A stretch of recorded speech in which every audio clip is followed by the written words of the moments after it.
हमको भगवान जी राम जी सपना दिए, हमको बोले देखो चंद्रशेखर हमको लोग बेच रहा है बाजार में, तो बाजार से बिकने से हमको बचा लो। जब प्रभु श्री राम जी सबरी के युद्ध में खाए तो उससे ज्यादा गणित हम लोग बने। अब सबरी के बेटा अगर मंदिर में न जा सके तो दुखद बात है।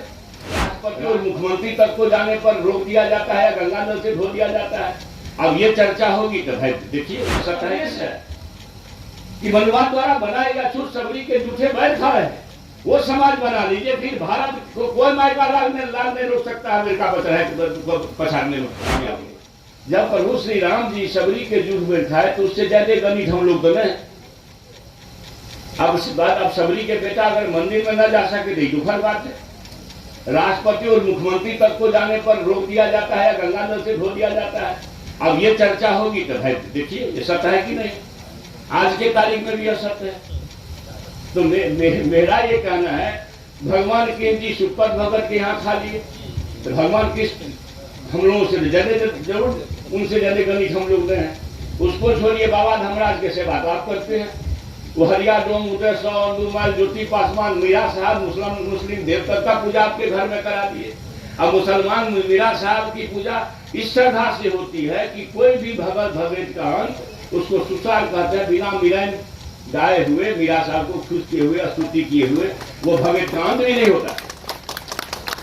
ये धरती पर अब समझिए उस समय क्या स्थिति रही होगी कि बाबा धर्मराज एक मर्यादा पुरुषोत्तम के रूप में आए और सब जाति व्यवस्था को खत्म करते हुए एक संदेश देके चले गए। हम लोग पकड़े हुए हैं पांव को, ना हम छोड़वे नहीं करेंगे। हम जो बोले तो उसको मोहन भागवत जी 2 बार बोल दी, तो मोहन भागवत के जी काटने पर तो 10 रुपया लोग ने रखा कि शेखर के जी पर 10 करोड़ को कीमत हो गया। आप विचार करिएगा यहाँ क्या काम है भाई।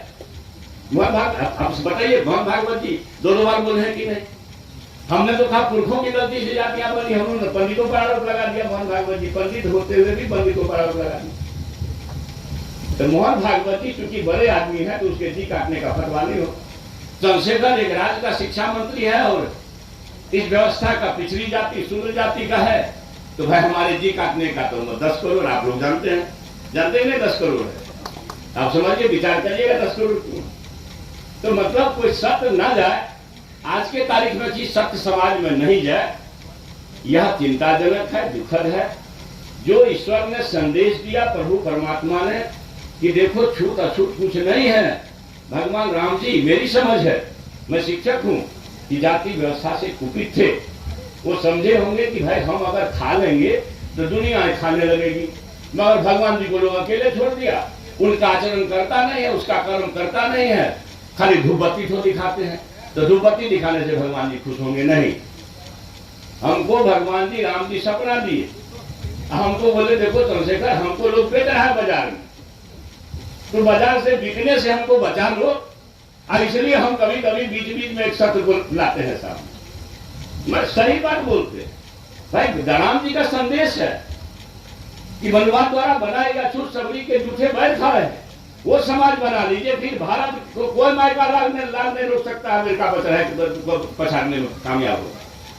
मैंने खाली राम जी का वह देश को बना दीजिए जो राम जी चाहते थे। सब जाति भला धर्म बेकार है, पुरखों की गलती से हो गई। अब बाबा धर्मराज को तो ज्यादा दिन नहीं हुआ, केतली बन का कहानी तो मुश्किल से 200-300 वर्ष हुआ हो। सब लोग जानते हैं कोसी सीमांचल में ही भगवान जी चलते हैं धर्मराज जी। धर्मराज जी से बड़ा दर्शन है कुछ क्या। हरिया डोम तक को बेचारा वहां मचा करके पंगत लगाए। तो हम धर्मराज को धूपबत्ती दिखाते हैं, भगवान कृष्ण जी को धूपबत्ती दिखाते हैं, भगवान राम जी को धूपबत्ती दिखाते हैं, और फिर उनका किया हुआ नहीं करते हैं। इसलिए भगवान जी कुपित होते हैं, आपको समय पर बरखा नहीं मिलता।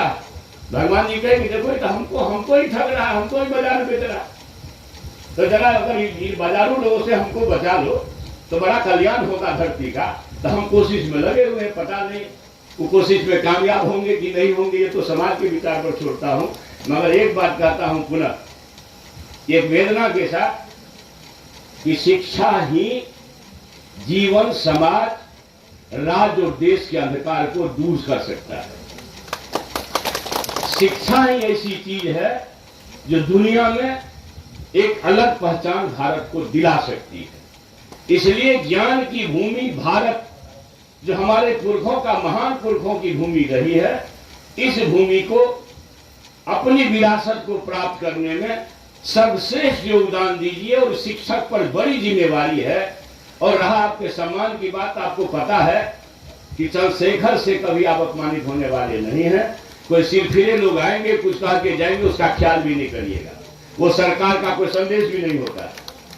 सरकार का संदेश माननीय मुख्यमंत्री जी या विभाग के शिक्षा मंत्री के माध्यम से जाता है। अब कुछ अलग अलग तरह के लोग आप लोगों में भी होते होंगे, कुछ कह देते होंगे, तो उस पर ना जाइए। सरकार आपकी सरकार है, हर समय आपके सम्मान और मान, और आप तो शिक्षक हैं, समाज के दीपक हैं, और हमारे पौर को, भविष्य को खड़ा करने में सबसे बड़ा योगदान आपको है। भारत भूमि को ताकतवर बनाने में आप आज सो जाइए।